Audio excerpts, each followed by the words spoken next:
ആദ്യ പ്രേക്ഷകനായി എത്തുന്നത് ശ്രീ അഹമ്മദ് ബാവയാണ് മലപ്പുറത്തു നിന്നും.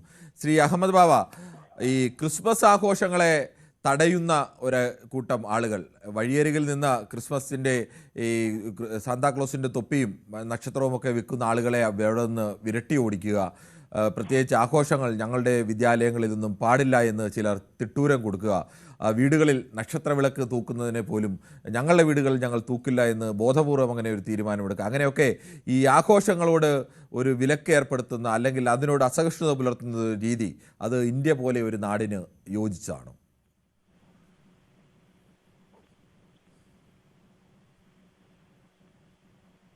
ശ്രീ അഹമ്മദ് ബാബ പറയാം.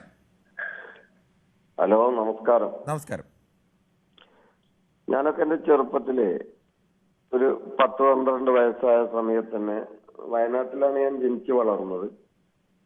അവിടെ ബെനഡിക്ട് ജോർജ് എന്ന് പറയുന്ന ഒരു ഫാദർ ആയിരുന്നു ആ പള്ളിയിലെ അച്ഛൻ. അദ്ദേഹത്തിനെ പോലത്തെ ഒരു നല്ല മനുഷ്യനെ ഞാൻ ക്രിസ്തീയ സമൂഹത്തിൽ തന്നെ കണ്ടിട്ടുള്ളൂ എന്നുള്ളതാണ്. കുട്ടികൾ സ്കൂളിൽ പോയിട്ട് റിസൾട്ട് അറിഞ്ഞു വരുമ്പോ ആ പള്ളിയുടെ പുറത്തിറങ്ങി നിന്ന് എല്ലാവർക്കും മുട്ടായി കൊടുക്കും. തോറ്റവർക്ക് 2 മുട്ടായിയാണ് കൊടുക്കല്. അവര് പിന്നീട് നന്നായി പഠിക്കട്ടെ എന്ന് പറഞ്ഞിട്ട്. ഇത് പറഞ്ഞു വരുന്നത് എന്താന്ന് ചോദിച്ചാൽ, അവിടെ ഈ പുൽക്കൂടുകളൊക്കെ ഉണ്ടാക്കുന്ന സമയത്ത് അഹമ്മദ് ബാവ എന്ന് പറഞ്ഞ ഞാന്, പുരുഷോത്തം എന്ന് പറഞ്ഞ എൻ്റെ ഒരു സുഹൃത്ത്, അതുപോലെ തന്നെ എൻ്റെ മുസ്ലിം സമുദായത്തിലും ഹിന്ദു സമുദായത്തിൽപ്പെട്ട കുട്ടികളൊക്കെ അവിടെ പോയിട്ട് ഈ പുൽക്കൂടുകളൊക്കെ ഒരുക്കാൻ വേണ്ടിയിട്ട് ഞങ്ങൾ നിന്നിരുന്നു. ആ കാലം ഇനി തിരിച്ചു വരുമോ എന്ന് തോന്നുന്നില്ല. ഇതിപ്പോ UAE-യിലൊരു വലിയ ക്രിസ്ത്യൻ പള്ളിയുണ്ട്. അവിടുത്തെ ക്രിസ്തുമസ് ആഘോഷത്തിലേക്ക് നമ്മൾ പോയി നിന്നാൽ നമുക്ക് മനസ്സിലാകും എന്താണ് മതസൗഹാർദ്ദം. അല്ലൈൻ എന്ന് പറയുന്ന UAE-ന്റെ ഒരു പ്രവിശ്യയില് എല്ലാ ഞായറാഴ്ചയും അല്ലൈനുള്ള ആ ക്രിസ്തീയ പള്ളിയുടെ അവിടെ 2 പോലീസ് വണ്ടി ഉണ്ടാവും. അവിടെ എന്തെങ്കിലും വിധത്തിലൊരു കുഴപ്പം, കാരണം ഈ പട്ടാണികളും പിന്നെ പാകിസ്ഥാനികളൊക്കെ അധികമായിട്ട് താമസിക്കുന്ന കമ്പനികളുള്ള സ്ഥലമാണത്. എല്ലാ ഞായറാഴ്ചയും ഉണ്ടാവും അത്. ആ പള്ളിയിൽ 2 പോലീസ് വണ്ടി ഷിഫ്റ്റ് ആയിട്ട് അവരുണ്ടാവും. അപ്പോ അതെന്തിനാന്ന് ചോദിച്ചാൽ, ഇങ്ങനെയുള്ള എന്തെങ്കിലും വരുമ്പോ ഭരണഘടന, ഇപ്പൊ താങ്കൾ ഭരണഘടന നാനാത്വത്തിൽ ഏകത്വം എന്ന് പറയുന്നത് ഒക്കെ ശരിയാണ്, ഭരണഘടനയിൽ എഴുതി വെച്ചിട്ടുണ്ട്. പക്ഷെ ഇത് കുറെ മതഭ്രാന്തന്മാരെ എടുത്തു പോകുന്നതാണ്. എന്റെ മുസ്ലിം സമുദായത്തിൽപ്പെട്ട പണ്ഡിതന്മാരുണ്ട്. ഇന്നലെ ഞാനൊരു യൂട്യൂബ് കണ്ടപ്പോ എനിക്ക് ചിരിയാണ് വന്നതെന്നില്ല. ആരാധിക്കണം എന്നില്ല, ആ ആഘോഷത്തിൽ പങ്കെടുത്താൽ എന്താ? ഇപ്പൊ എന്റെ വീട്ടിൽ കുറച്ച് ദിവസം മുന്നേ ശബരിമല പോയി വന്ന ഒരു സുഹൃത്ത് അരവണ കൊടുത്തയച്ചിരുന്നു. എന്റെ വീട്ടിലുള്ള കുട്ടികൾക്കും എനിക്കും ഒക്കെ വലിയ ഇഷ്ടമായി ഈ അരവണ. അപ്പൊ അത് കഴിച്ചു. ഞങ്ങൾക്ക് ആർക്കും ഒന്നും പറ്റിയിട്ടില്ല, ഞങ്ങളെ പ്രാർത്ഥനകൾക്കൊന്നും ഒരു തടസ്സം വന്നിട്ടില്ല. അപ്പൊ ഇതൊക്കെ എന്ന് പറഞ്ഞാൽ ഇത് ഈ ഒരു തരം മതഭ്രാന്തി ഇപ്പൊ വാളയാറിൽ സംഭവിച്ചത് നമ്മൾ കണ്ടല്ലോ. അത് കേരളത്തിലാണെന്നുള്ളത് ആലോചിക്കുമ്പോൾ വളരെയധികം ദുഃഖമുണ്ട് സാർ. അപ്പൊ ഇത്തരത്തിൽ വരുമ്പോ ഇതിനെ തടുക്കുക തന്നെ വേണം, ഇതിനെ ചെറുക്കുക തന്നെ വേണം. അത് ഈ ക്രിസ്തീയ മതവിഭാഗത്തിനെ മാത്രം മുന്നിൽ നിർത്തിയല്ല, മറ്റുള്ളവരും പങ്കെടുത്ത്. പക്ഷെ എനിക്ക് എന്റെ പ്രിയപ്പെട്ട ക്രിസ്തീയ പുരോഹിതന്മാരോടുള്ള ഒരു അപേക്ഷ, നിങ്ങൾ ഇനിയെങ്കിലും കണ്ണ് തുറക്കണം, കാതും തുറക്കണം, എന്നിട്ട് ഇത് കാണണം. ഈ വർഷം ക്രിസ്മസ് കേക്കൊന്നും ഇല്ലാന്ന് തോന്നുന്നു. അപ്പൊ ഇത് മതഭ്രാന്താണ്. ഇതിനെ നമ്മൾ അംഗീകരിക്കരുത്. ഒരു മുസ്ലിമായ ഞാൻ പറയുന്നു, ഞാൻ പുൽക്കൂടുകൾ ഉണ്ടാക്കാൻ പോയിരുന്നു. ആ ജോർജ് ബെനഡിക്ട് എന്ന് പറയുന്ന ആ അച്ഛന് ഞങ്ങളെ കൊണ്ട് അത് ചെയ്യിപ്പിച്ചിരുന്നു. ഞങ്ങളുടെ അന്നൊക്കെ കുറേയും കൂടി യാഥാസ്ഥിതികമാണ്. അത് 1975-76 കാലഘട്ടത്തിലാണ്. അപ്പൊ എത്ര ഉണ്ടാവും? എന്റെ വാപ്പയോ ഉമ്മയോ എന്റെ അമ്മാവന്മാരോ അല്ലെങ്കിൽ എന്റെ കൂട്ടുകാരുടെ വാപ്പ അമ്മയോ അമ്മാവന്മാരോ ഒന്നും അതിനെ എതിർത്തിട്ടില്ല എന്നുള്ള. ക്രിസ്മസ് 24-ാം തീയതി എനിക്കിപ്പോ ഇന്ന് വയനാട്ടിൽ പോകാൻ കഴിയാത്തതിൽ വളരെയധികം സങ്കടത്തിലാണ് ഞാൻ. ശ്രീ അഹമ്മദ് ബാവയുടെ വാക്കുകൾ വളരെ വ്യക്തമാണ്. താങ്കൾ ജീവിച്ച ഒരു കേരളത്തിൻ്റെ ചിത്രം തന്നെയാണ് താങ്കൾ വരച്ചു കാണുന്നത്. അങ്ങനെയാണ് കേരളം ലോകത്തിന് മുന്നിൽ തലയുയർത്തി നിൽക്കുന്നത്. നമ്മൾ ക്രിസ്മസ് ആഘോഷിക്കുമ്പോൾ ക്രിസ്മസിന് പുൽക്കൂടൊരുക്കുന്നതും അല്ലെങ്കിൽ പള്ളികൾ തന്നെ പുൽക്കൂടൊരുക്കുന്നത് പോലും ക്രിസ്ത്യൻ ആണികൾ മാത്രമല്ല, മറ്റുള്ള മതസ്ഥരും എല്ലാവരും ചേർന്നാണ്. കുട്ടികൾ സ്വാഭാവികമായും അവരെ ഇത്തരം ആഘോഷ പരിപാടികളിലെല്ലാം വളരെ സജീവമായി പങ്കെടുത്ത ഒരു കുട്ടിക്കാലമുള്ളവരാണ് മഹാഭൂരിപക്ഷം വരുന്ന കേരളത്തിലെ മനുഷ്യരും. ശ്രീ സന്തോഷാണ് കാസർഗോഡ് നിന്നും. ശ്രീ സന്തോഷ്, ക്രിസ്മസ് ആഘോഷത്തോട് പോലും അസഹിഷ്ണുത പുലർത്തുന്ന ആളുകൾ ഉത്തരേന്ത്യയിലെ ചില നാടുകളിലൊക്കെ ആയിരുന്നു ഇത്തരം, അതിപ്പോഴും കൂടി വരികയാണ്. അതോടൊപ്പം തന്നെ കേരളത്തിലും ചിലയിടങ്ങളിലൊക്കെ ഇത്തരം ചില വിഷവിത്തുകൾ തലപൊക്കുന്നുണ്ട്. ഇത് ഈ നമ്മുടെ നാടിന്, കേരളത്തിന്, ഇന്ത്യക്കൊക്കെ യോജിച്ചതാണോ? നേരത്തെ നമ്മൾ പറയുന്ന ഒരു വാക്കുണ്ട്, വടക്കേ ഇന്ത്യയിലേക്ക് നോക്കിയാൽ അവിടെ ക്രൈസ്തവരെ ആക്രമിക്കുന്നു അല്ലെങ്കിൽ മുസ്ലിങ്ങളെ ആക്രമിക്കുന്നു. ഇന്ന് നമ്മുടെ നാട്ടിൽ ഒരു വന്നു. എന്താണ് ഇതിന് കാരണം?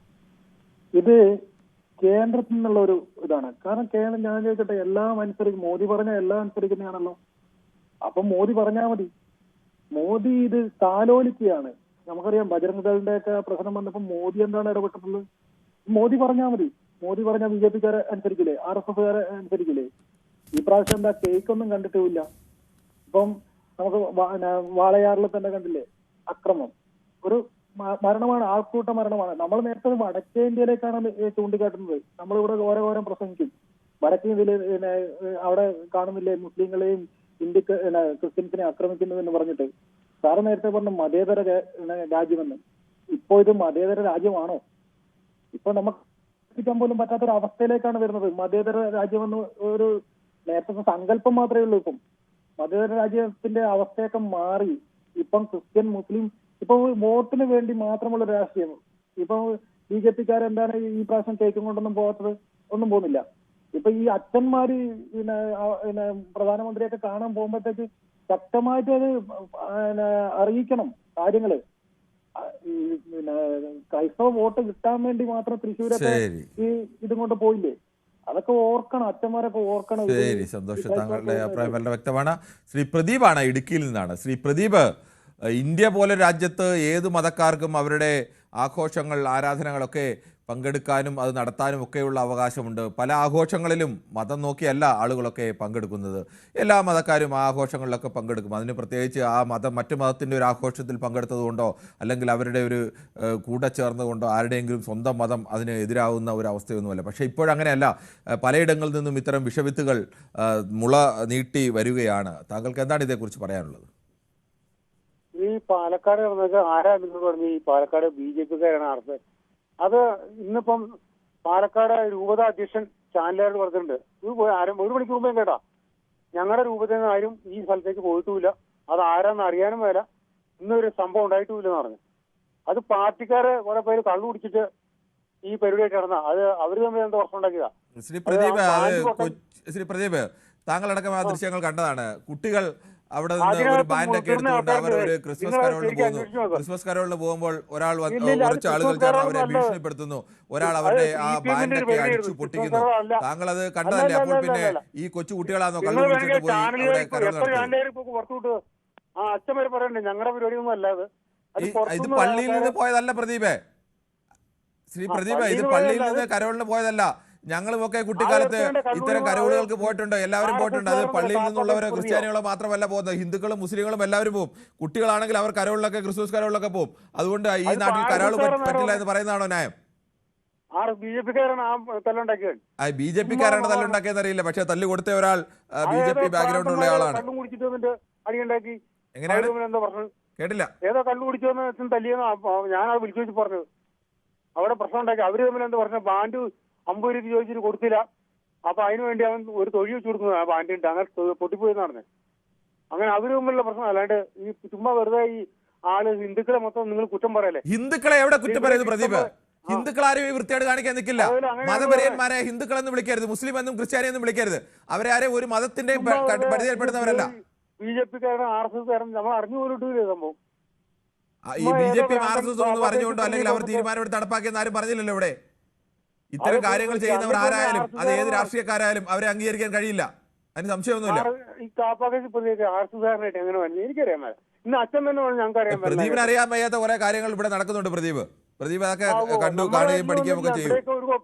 ഒരു കുഴപ്പമില്ലാണ്ട് ഒരു പ്രശ്നം ഇല്ലാണ്ട് നടക്കുന്നുണ്ട്. അവിടെ മാത്രം തന്നെ ചുമ്മാ വെറുതെ. പ്രദീപ് ഈ വീട്ടിൽ നക്ഷത്രം തൂക്കുന്ന ആളൊക്കെയാണോ? അല്ല, എന്റെ വീട്ടിൽ ഞാൻ 2 കേക്ക് മേടിച്ച് കേക്ക് എന്നിട്ട് ദഹിക്കാണ്ട് ഇവിടെ കിടക്കേ 2-3 കേക്ക് മേടിച്ചിപ്പോ. ശരി, ഓക്കെ, നല്ല കാര്യം. ഓക്കെ, ശ്രീ രവീന്ദ്രനാണ് കാഞ്ഞിരപ്പള്ളിയിൽ നിന്നും. ശ്രീ രവീന്ദ്രൻ, ഇന്ത്യ ഒരു മതേതര രാജ്യമാണ്. ഇവിടെ എല്ലാ മതത്തിൻ്റെയും ആഘോഷങ്ങളും എല്ലാ മതത്തിൻ്റെയും ആരാധനയും എല്ലാം നടത്താൻ അവകാശമുള്ള രാജ്യമാണ്. അങ്ങനെ ഒരു രാജ്യത്ത് ഇതര മതസ്ഥൻ്റെ ഏതെങ്കിലും ആഘോഷം കാണുമ്പോൾ ഹാലിളകുന്ന ഒരു കൂട്ടം മനുഷ്യർ, ഇവരെയൊക്കെ ഇന്ത്യക്കാരെന്ന് തന്നെ വിളിക്കാൻ കഴിയുമോ എന്നറിയില്ല. ഈ രാജ്യത്തിൻ്റെ എന്തായാലും ഈ രാജ്യത്തിൻ്റെ ഭരണഘടനയോട് ഏതെങ്കിലും തരത്തിൽ കൂറോ സ്നേഹമോ ഒന്നുമുള്ള മനുഷ്യരാരും അങ്ങനെ ചെയ്യില്ല.